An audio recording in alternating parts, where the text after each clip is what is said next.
Hey everyone, and welcome back to the Empowered Self podcast with me, Krystal Long. And today's episode will feel like coming home and sitting by a fire with a good friend. I'm joined today by my dear friend, Maria Gillen, who is a storyteller and who has carried the ancient art of Irish storytelling all around the world. And Maria doesn't just tell stories, she shares pieces of her heritage and brings them to life wherever she goes. In this lighthearted and reflective chat, with plenty of laughter and even one of Maria's stories to enjoy. So Maria, you're very welcome. Oh, well, it's so lovely to be here with you, Krystal. And how many times have we sat in a room together and enjoyed one another's company? So it just does feel like coming home to the heart, you know? It does indeed. And as you said, you and I have had so many chats over the years, and I'm really excited today because listeners get to join us in one of our conversations. So we'll start a bit late, Maria. First of all, what's the very first story you remember ever falling in love with? And what was it about storytelling that pulled you in? Was there a moment when you thought, this isn't just entertainment, this is what I want to share with the world? Well, I suppose we've talked about this a lot in the past because you have a fairly hefty storytelling house yourself. You had some amazing people come and tell you stories over the years. And I was lucky to grow up in Mayfield on the north side of Cork City. And it was full of stories. And my mother was a storyteller. And my granny from Granabraher Road was a storyteller. And my great-grandmother who lived at the foot of the Slieve Bloom Mountains. So when it comes to stories from my memory, I have an embarrassment of wealth of stories. And I suppose one of the ones that's up for me at the moment is the story I heard from my great-grandmother, because she was born in 1879, imagine, to such a slow world. There was not even radios around in those days to mark out your day. So there was no tech. Imagine it. It was such a different life. And I remember her telling me a story about nettles and how nettles were A to zinc, that they had every nourishing thing in them that you need to sustain a body. And I'm wondering, with Baden Fassa information like that, if everybody had known that, would we have had a very different outcome to the famine? And, she would have come in the generation after the famine. And did she pick this information up after the fact? Those are questions that I still ask myself. So, yeah. So that was one of the stories. And then I remember my granny in Grawn telling me that when they got their house in Grawn, they used to put a light on in the landing. And if you put a light on in two places in the upstairs, everything went off and a fuse would blow, and they were very cognizant of cost. So they didn't want anything to blow because they'd have to buy a new fuse then. So she would turn the light on in the landing for a certain amount of time, and the light would flow into her son's room on one side and my mom's room, which was the girls' room, on the other side. And then when she'd be ready for bed herself, she'd tell them a story. And for me, it was my first guided meditation because it was full of the flowers of an Irish garden. And as you close your eyes and as she told you the story, and as her words got slower, and as the images got more golden, you were pulled into this world in between waking and sleeping. What a beautiful way to go to sleep, So, yeah, so there's loads there. And then my mother's stories, we'd be here for another 3 hours, Krystal, so I won't start on those ones. And when was there a moment that you thought this was more than entertainment, that is something that you wanted to share with the world? So just to come back to that question, are you looking for an entertainment or something that would be, for me, stories hits an awful lot of levels, and I call it the person's diamond. So I call it their pile's diamond: physical, intellectual, language, emotional, social, and spiritual. And I suppose for me, there's 5 deep wells of storytelling. There's the myths and the legends that we're all so in love with, and we're falling more in love with them now, which is great. Since COVID, it seems to have awoken our ancient memory. Then there's the stories of our stones. And for me, mostly in Cork, because that's where I grew up. Although I have a few stories from Kerry now, because I'm the storyteller in residence in Finoog, in Sheehan's 300-year-old storytelling cottage. So that would be stories of our stones. Then you have the diaspora stories, such important stories that came back to us across the sea from people who might have had to leave against their will. And then there is the Banfassa stories, which fascinate me. So these are the stories where all our wisdom lies. And in a culture where it was illegal to be educated for 800 years, where do you put your wisdom? Only into your songs and your stories, your poetry and your music. And then finally, there's the co-created stories. And you would have seen me do this, Krystal, where I pull threads from an audience and I weave it together in real time.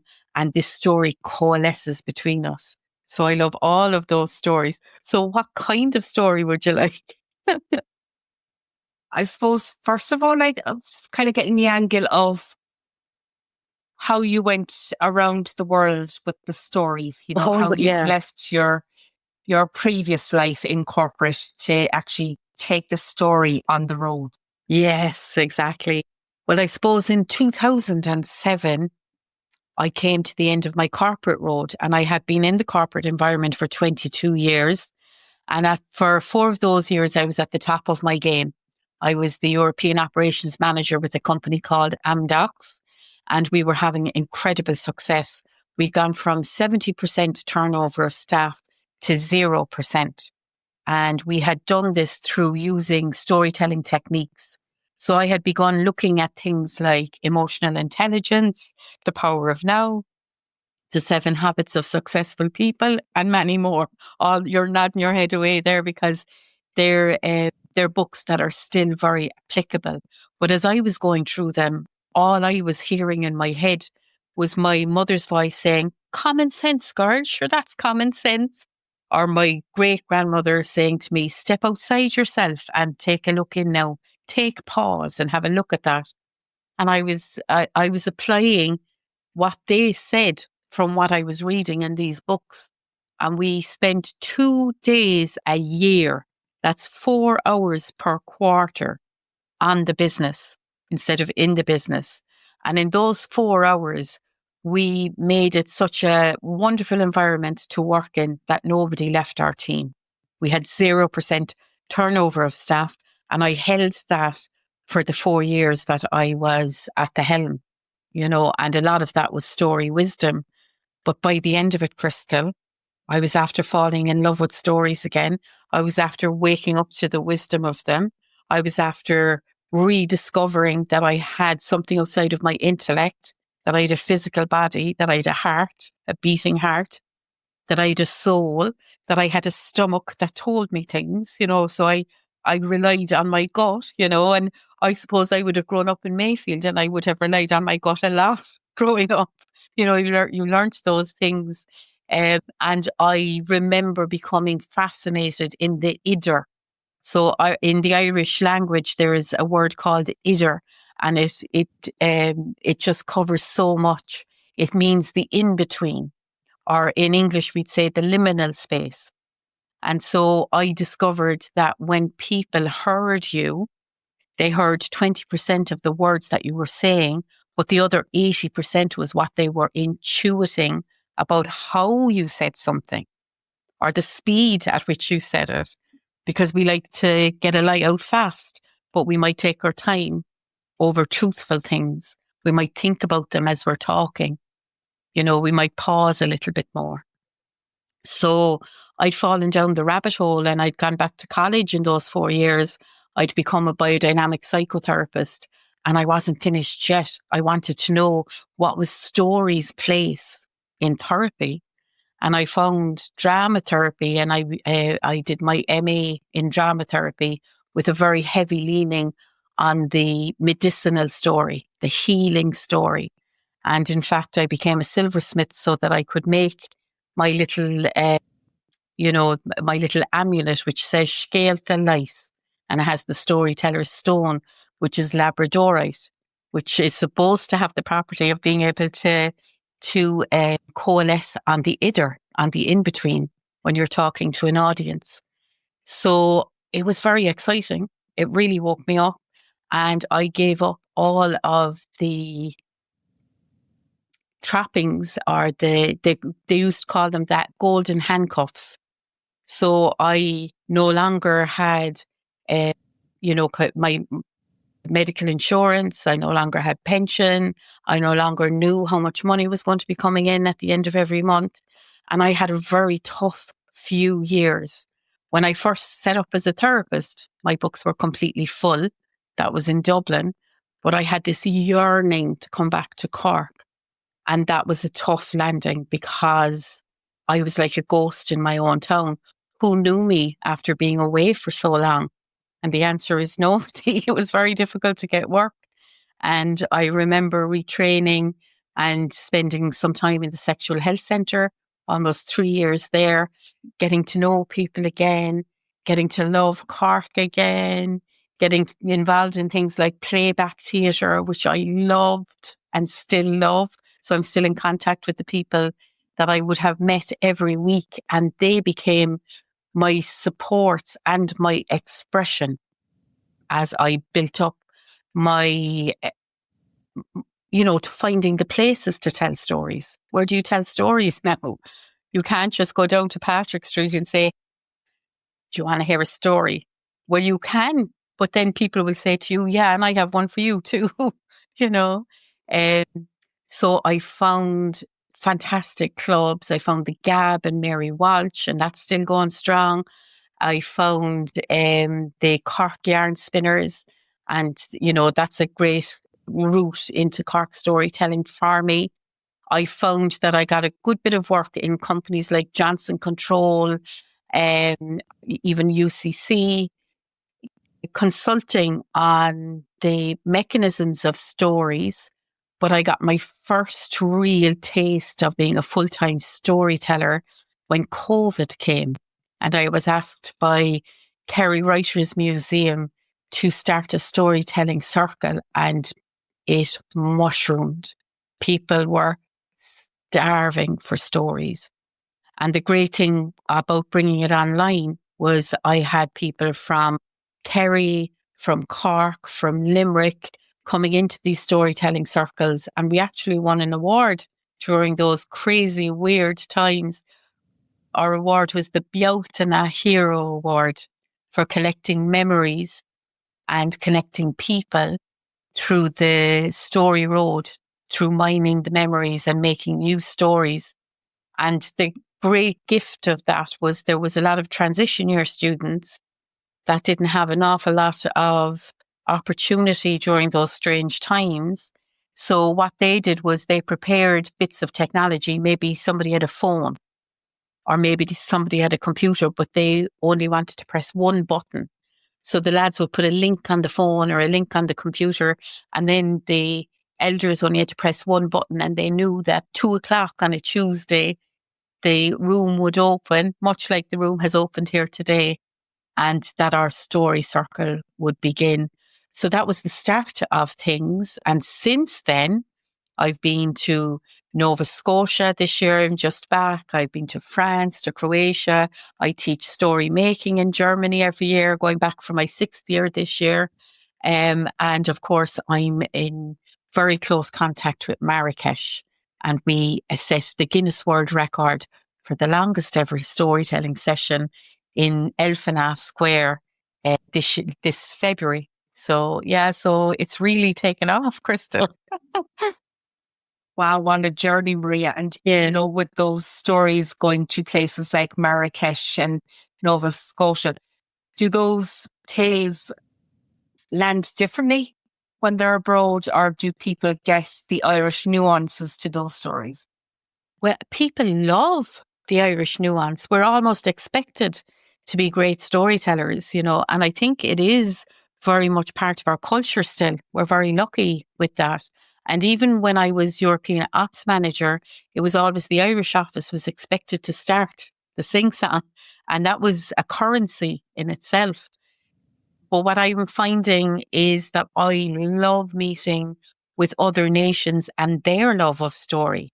For example, when I was in Nova Scotia, I met storytellers from all over Canada, and they held the threads to their seeding in Canada very dear. So I met the Cumann, the Irish Cumann in Nova Scotia, and the stories they were able to tell me, and their accents were amazing. It was like they'd just arrived out of Ireland, So they, I suppose when you're displaced from your own country, you become even more aligned with the nature of that country. And so it is for a lot of the Irish descendants in Canada. But I also had the great pleasure of meeting the Mi'kmaq people, the First Nations people. And there is a man there called Raymond Sewell, and he was actually on my radio show today, my Cork City Community Radio show, which is dedicated to stories every Monday between 2 and 3.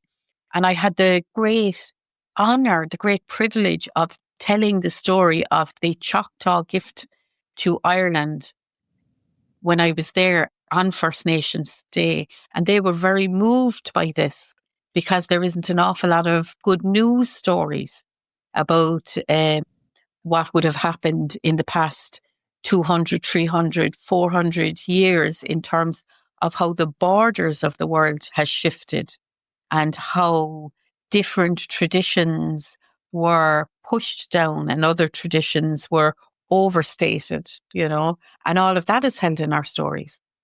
So that's been amazing. And what do you think makes Irish storytelling so timeless? What gives it the magic that people love hearing it, even abroad? I think a lot of it is to do with how we tell stories and our connection to the Irish session. And to me, a good session is like a beautiful Irish tea cake. You don't know what you're going to get in the next bite. You can have music and stories and poetry and joke telling and even a bit of dancing at an Irish session. And how people come in is amazing because it's silent. They have a tradition in an Irish session if you're part of a community that tells stories and they live out their session, then as you're coming in the door, the Faratee will give you a barely perceptible nod or a slight blink of the eye. And if you make longer than normal eye contact with them, or if you give an imperceptible nod of the head back, you will be asked for a story or a song in that session, And they have this thing called Get In on the Gap, which is a rhythm of coming in. So if you can imagine, Krystal, and you don't have to imagine very far because you've been at these sessions, but you can imagine if somebody sang a gut-wrenching Shanno song that was a grief song full of sorrow, you have to wait for 3 heartbeats before you can come in with a rip-roaring story. And they call that the clearing, so that's kind of bred into us. And you think that everybody else knows about this. But if you live in a world that doesn't have this kind of storytelling rhythm, you might come in too fast and you might not give that pause, the power of the pregnant pause. You might not give that 3 seconds, that 3 heartbeats for the atmosphere to change. So in that session, you can have a complete topography of emotion. It can take you away. And in that, you can have amazing catharsis, but you need to know the rhythms and you need to know what works and what doesn't work. And it's not something you can learn in a classroom. That you learn by experience. Absolutely. And, Maria, we could talk about stories all day long and into all hours of the morning. Yeah. But I think our listeners would love to experience the magic for themselves. Would you gift us a story today? One, I suppose, that carries some of the ancient wisdom and that you found resonates wherever you bring. And that will give us a kind of a flavor of how to experience and really enjoy the act Yeah, of storytelling. I'd be deeply honored to do that. And I suppose the story that's coming to me, because we spoke of it, is the Choctaw story. Would it be okay if I told that one? Absolutely, work away. Great. Okay. So it was the year 1878, and the famine was biting down on the shoulder of Era herself. These people, Krystal, our people, who had been great poets and singers and storytellers, who had been fantastic sportsmen and women, who in the dark ages of Europe produced beautiful works like the Book of Kells, with great artistry and great erudite thoughts in them. Well, these people had been put down and they had been kept down for almost 800 years. And now, adding insult to injury, it was said that there was a famine in Ireland, the potato famine.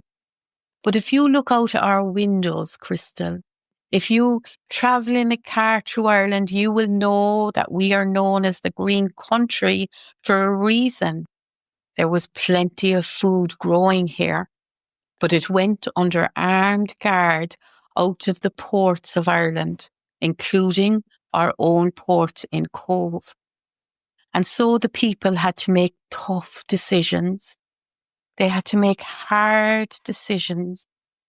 One family making decisions like this were the O'Brien clan in Ventry in County Kerry.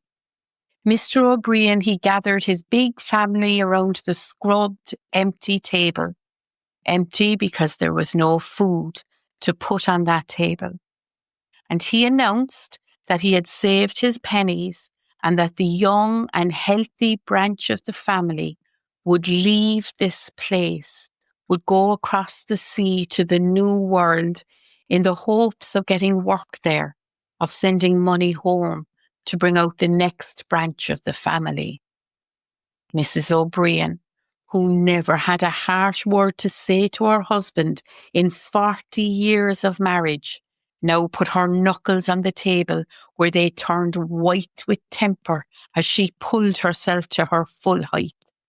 She looked at him with the gimlet eye.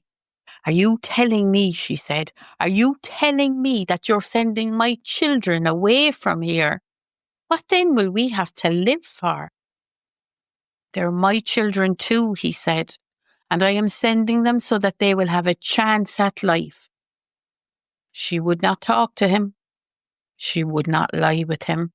She would not feed him, but it took no talk on him because he knew that he had to hold the line in order to give his children a chance.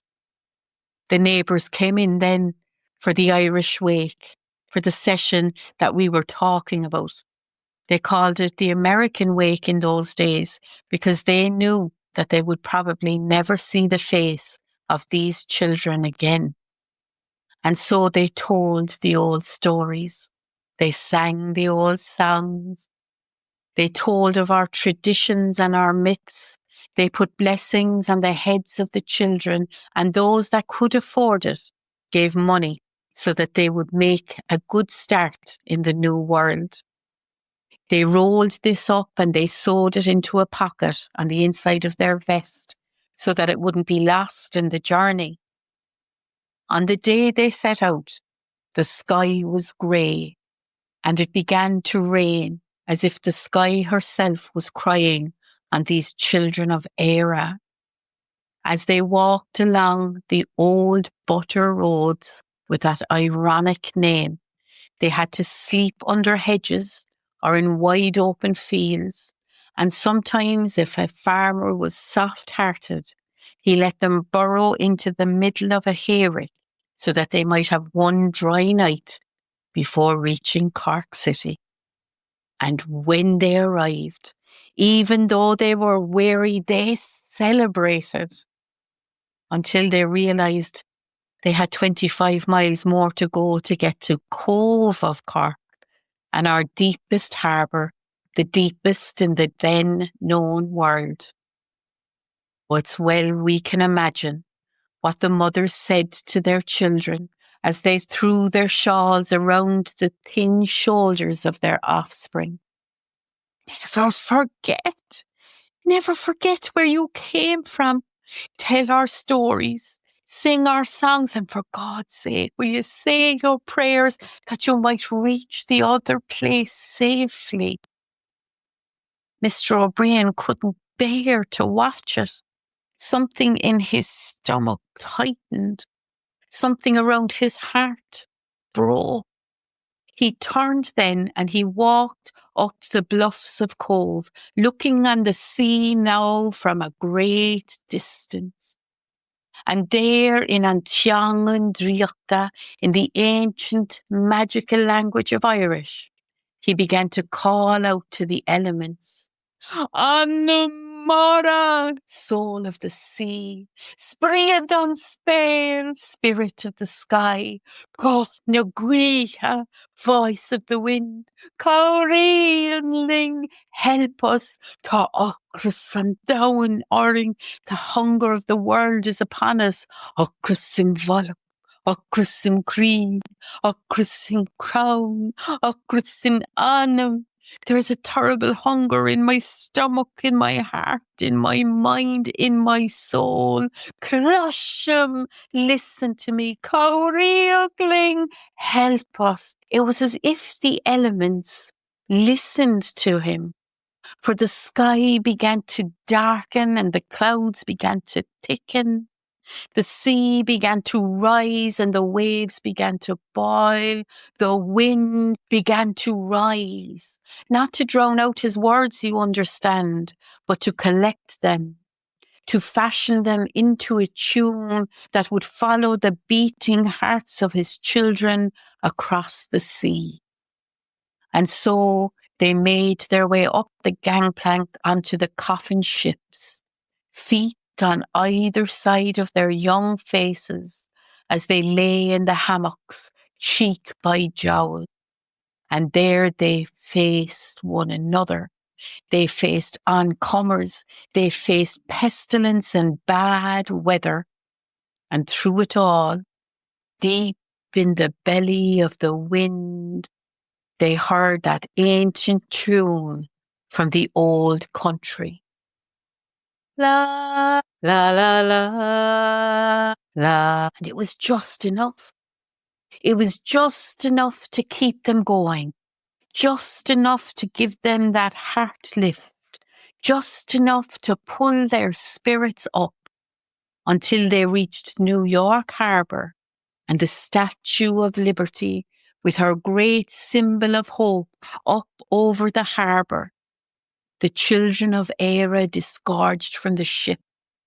It wasn't long before they got work.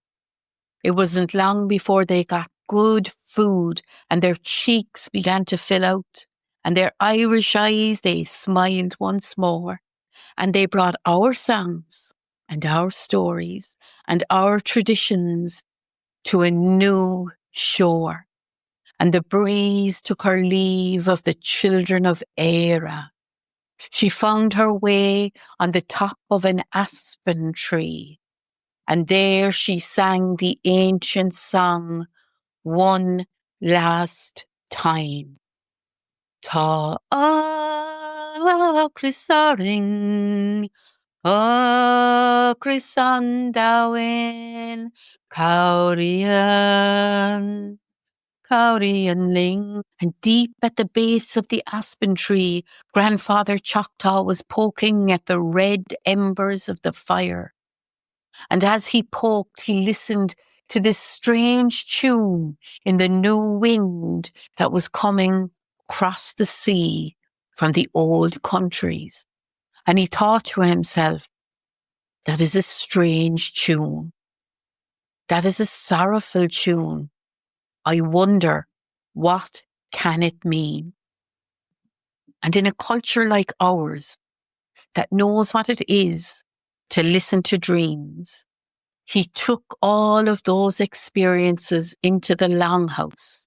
He pulled up one of the handmade blankets of his people, and he went to that place that needs no language, to the place of deep sleep.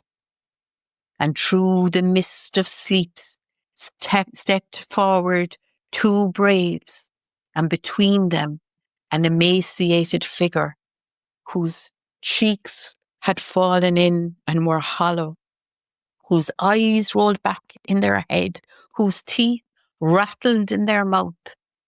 And even though no language was needed, that entity let it be known that they were starving in Ireland, starving in their stomachs, starving in their heart, starving in their mind, starving in their soul. But more than this, as the world watched, as the world listened, it seemed that nobody could hear them, nobody could see them, nobody came to help. Would you help us? The entity seemed to be asking, help us. And he stepped back into the mist of sleep as Grandfather Choctaw came up through the layers. And when he finally woke up, he called his people around him. He told them of his dream vision, and they said, Grandfather, we are 14 years off of the trail of tears. Our hearts are broken. Our backs are bent. Our spirits bear the mark. What do you want us to do? And Grandfather Choctaw said, we bear the privilege and the responsibility of elegance of spirit. History is a big book, and we are but a blink in that book, and the world is waiting. The world is watching. We need to help these Irish people. And they said, Grandfather, that man on the horse, he kicked Grandma in the shoulders, for she was not moving fast enough. And that man with the big stick, he has frightened our children into silence. Are these the people that you want us to help? Grandfather Choctaw took a deep breath. Then he looked into the eyes of each one of his people, the windows to the soul, and he asked them this question. Are you telling me that we must not treat these people any differently from the way that we have been treated? Can we then call ourselves different? If we treat these people the same way that we have been treated, are we not then the same? His people heard the weight and the truth in his words. They took work then with the railways of America. They gathered every cent for 3 months. And at the end of 3 months, they had that money in a receptacle. They decided not to send the money to the people of Ireland, for it would go into the pocket of Lord Trevelyan. How wise they were. Instead, they decided that the Irish people needed a golden symbol. So they hired a ship and they filled it from the hull to the very top with golden corn. And this golden symbol came into Cove of Cork, not many miles from where I'm sitting now. And from there to the Weybridge in Mallow. And from Mallow to every county in Ireland, north and south, and it still flies in our fields today. And it was a turning point, for it gave the Irish people hope. Docus, hope. And we never forgot. We call them Clan Ceanna, the same family. Clan Ceanna, kindred spirits. For we are more the same than we are different. Shine Mushkale, that is my story. Maria, that was gorgeous. Thank you for that. And as you said earlier, you get meditation journey from listening to stories, and I can just picture myself on that journey and the visuals it was given me. And, that's such a very important story for us people in Cork. And you and I know the sculpture down in East Cork, the kindred spirits, which is it 6 feathers, shaped feathers on that sculpture. And then, as if I remember correctly, last year, the Choctaw tribes created another sculpture. Yeah. It's a heart with the Celtic Trinity knot. That's right. And they faced it towards Ireland. Yeah. So our bonds are getting deeper. Yeah. And when I told that story, Tim Tingle from the Choctaw Nation, he heard it because for the first time, traditional tellers had gone online, which was the silver lining to the COVID cloud for us. And when he heard that story, he decided that he would come to Cork. So he was coming to a storytelling festival in Bray called the Yarn Festival, which is absolutely fantastic. I love yarn. And I got on to their artistic director, Aoife Demmel, and I said, Aoife, can I kidnap him for 2 days? And then I had to get on to him and I said, will you stay 2 days longer? And he said, I'd love to. And I brought him all around Cork and we cried in Cove, looking out where the Titanic went down and the Lusitania and where the gift from the Choctaw came in. And he stood in the kindred spirit sculptures and he sang a Choctaw song and it was so moving. And everywhere we went, we had hundreds of Cork people in our wake going, oh my God, is this a Choctaw storyteller? And the stories he told us of the Trail of Tears were just incredible. So stories are such a weaving. They weave people together and they weave us together across time. And they remind us of resilient stories when we really need a little bit of resilience. It was such a dreadful period in history as well. 47, if I remember correctly, was Black 47. That's right. Was at the height of the famine when millions were dying. Yeah. And then in my great-grandmother's time, they had the Spanish flu, mumps and measles. They were the next great big killers, So, they didn't have the technology that we have today. And it was a tough time. Like people think that it ended with the famine, but it didn't. There was a huge period of recovery and it was painful, slow recovery, and that's in our stories. And it's an amazing story. It really symbolizes the friendship and the connection between two nations during the most horrendous time in history. But yeah. Have you shared that story abroad? Yeah, so when I went to Nova Scotia, I was supposed to be telling Shannon Sheila, and I was telling on First Nations Day, and I was the only white person telling that evening, and I went, oh my God, I need to tell the Choctaw story. So I stood in front of the microphone and I said, I'm going to step away from what's in the program. And they went, oh, and then I told that story and people really loved it and were unaware of it in that part of the world. But I also have told it at festivals in the UK, and they're only beginning to realise about the famine now. They knew there was a rivalry between Ireland and the UK, but they didn't know the root of it. So it comes out in our stories, and they themselves love that story because ordinary working class British people were also not having a good time during those times. And the famine wasn't just... the potato famine didn't just hit Ireland. It hit a lot of European countries. But we were the ones that were isolated and didn't get help until we got seen by the Choctaw people, and then more help came in. It's a great reminder, isn't it? Even in history, when times are tough here in Ireland, there were other nations coming to our help. Yes. And it's great to see, even centuries on, we're still helping other countries with humanitarian aid. But it's in our DNA, it's in our memory, So I think that's a lot of why we do come. And I suppose one of the wonderful things that happened in the COVID times as well was that the Navajo people got into trouble. That wasn't the wonderful thing. The wonderful thing was that they put a cry into the internet. Can anybody see us? Can anybody hear us? And that touched the hearts of the Irish people because of this story. that is in the cells of our bodies. So within a week, they had raised $4 million from Ireland alone. And that was $1 for every soul lost to Éire in the Gortamore. Isn't that amazing? I mean, look at the symbology of that. And that wasn't planned. That was just a rising to the cry and and they couldn't figure it out. So the Navajo people were going, why is this coming in from Ireland? And then their Choctaw brothers were saying, this is why.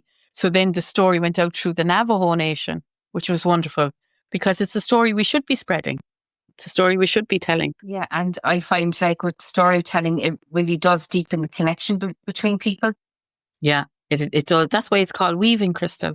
A story weaving, And that's why I love the co-created stories, because if you look at the world from space, you don't see any borders. Borders are a man-made thing.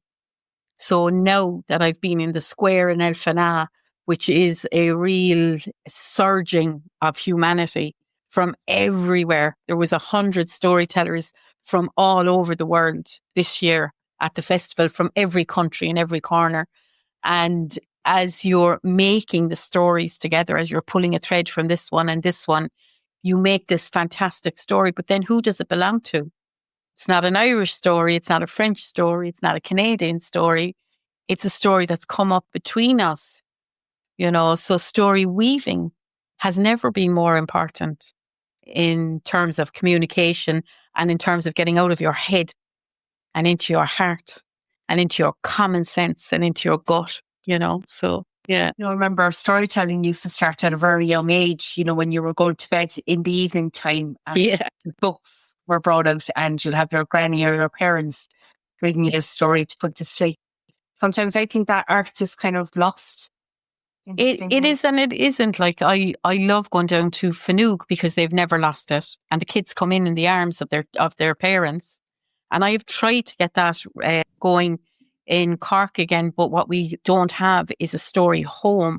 So I'm constantly campaigning for a story house in Cork City, where you can come in at any age, all across the generations, because stories doesn't see age.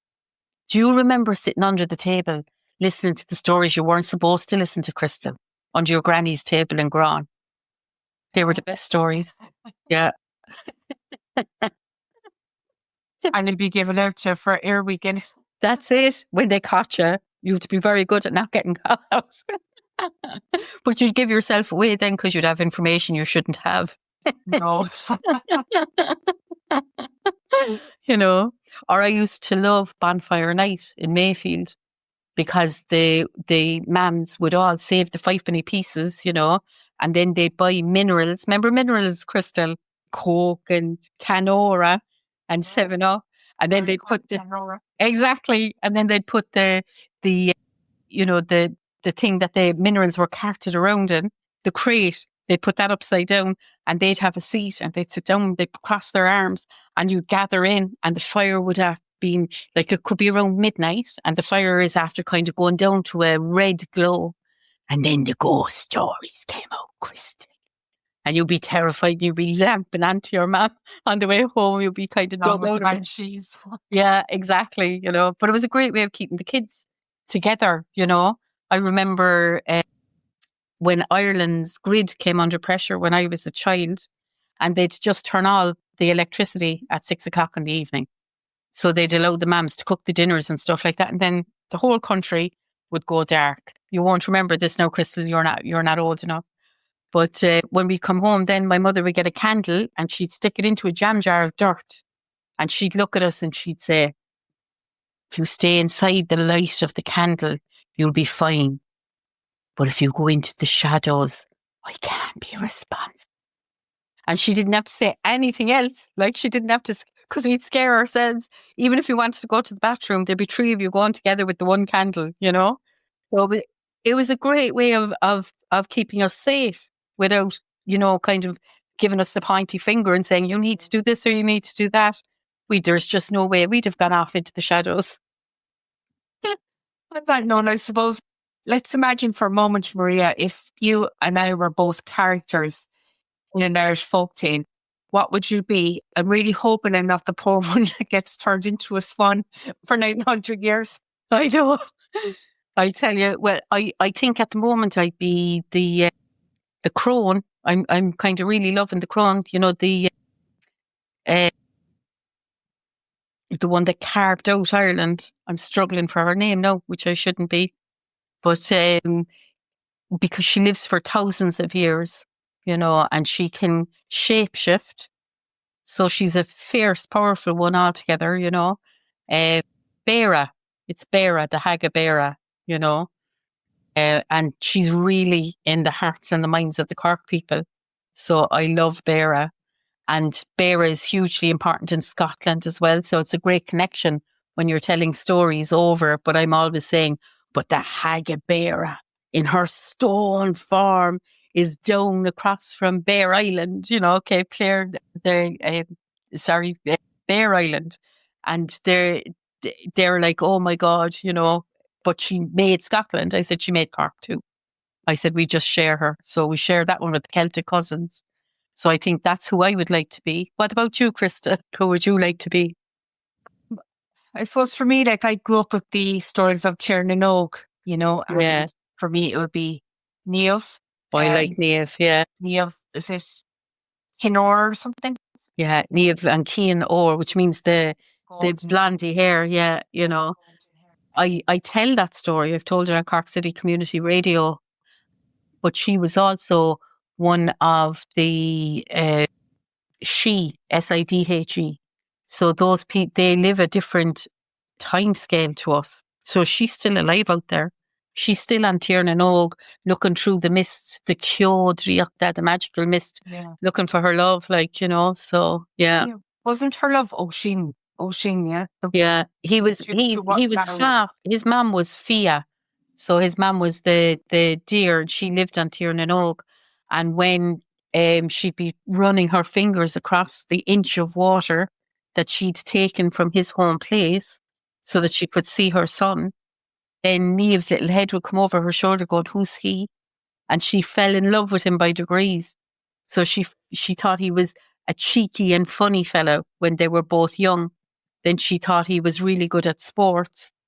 Then she saw how kind he was as a leader. And then there was the day that she turned around and she said to Fia, I think I love him. And Fia's heart leapt because she really loved Niamh as well. So if he hadn't decided to go back to Éire, we all have that. I remember leaving Ireland and I was gone for, you know, kind of for a little while. I was gone to the UK. And I remember thinking, I have to go home. I have to go home. It was the first thought in my head every day. So I think there is a yearning to come home to the home country for anyone who's had to leave their place, you know. Yeah, and for a lot of people, they didn't leave because they want to. They had no choice. Yeah. I know it's going on for other people, you know. It's different if you leave for fun or for advancement, you know. So, yeah. So the stories are magical and mystical and practical and logical and shapeshiftery. And I think that's the wonderful thing about Irish diaspora. Those stories carry through generations in different countries. Yeah. It's so lovely to see the recognition on people's faces when you tell a Naaman Kelly story or an ancient myth, you know, or a bit of wisdom from your mum. Like, you know, people love the food stories. You know, long ago when we had porridge, you know, and they'd be like, oh, the porridge, you know. I remember one time being told that there was a lady in Cork, her son had emigrated to America. Yeah. And she can't read or write. So he used to send letters home to her, but the local priest used to come up and read letters, but he normally sent a package with the letters. Oh, I know the story. That's an Eilish de Barra story. Yeah. Exactly. And he normally sends over flour and fabric and a few bits and pieces. And she used to always make brown bread. There was solar bread, I think it was, in the kitchen. And the priest came over one Sunday after Mass when she was cooking, and she said, the letters there, would you mind reading out to me? But it turned out the flour was actually her son's ashes. He had passed away. God love him, in America, and here she was baking him into the egg, making a great dough out of it, like, Yeah. And apparently, kind of that cake tin is buried out in Kilcully somewhere. Yeah. Great stories. Couldn't you just talk stories all day long, Krystal? We could do. If we could try. We need a story house. We definitely do. We definitely do, because there's more stories definitely from you to come anyway. Definitely. Can't wait for our next time. Yeah. Especially after gathering so many from around the world as well, from different cultures. Yeah, that's it. And if someone listening today, Maria, feels a little lost or disconnected, what story or piece of storytelling wisdom would you place in their pocket to carry with them? There's so many. We have a shanuckle for everything. We have, but the ones that I love the most are the ones that I've gathered from the elders in Cork. And one of the stories is called the Sure What About It, because if you say to yourself, sure, what about it? You then give yourself space to go, it's going to get better. So people in their day, I mean, if you can imagine what the people had to live through in past times, like the 2 world wars, like the famine, and they'd be feeling the devastation, and then they'd say to themselves, sure, what about it? And it would give them a little bit of space to know it's going to get better. And I have a beautiful story called the Sure What About It that's up on Cork City Community Radio. So you can hear all those stories on www.cr.ie/Shanachie. That's where you'll get those stories. Thanks for that, Maria. And I look forward to listening to those stories as well on Cork Radio as well. Thanks, Krystal. Because like you, I too love a good story. Yeah. And Maria, to close, will you finish the sentence for us? The magic of storytelling is? The magic of storytelling is much too big for language. It sits in the soul. It stretches into your heart. It tickles its way out through your throat, and it connects you with the people around you and with times past and way into the future. In stories, all things are possible. And with that, stories have a way of holding us steady. They remind us we're part of something much older, much bigger, and much more beautiful than ourselves. Maria, thank you so much for bringing us back to that magic today and for gifting us not only your friendship, but also your wisdom. Fáilte, Macara. You're welcome, my good friend. And for those listening, you may carry a story with you this week, whether it's one from childhood, one you've just heard, or one that's waiting to be told. Thank you for being here, and I'll see you next time on the Empowered Self podcast. Thanks to me and Maria. It was a pleasure. Lovely being here.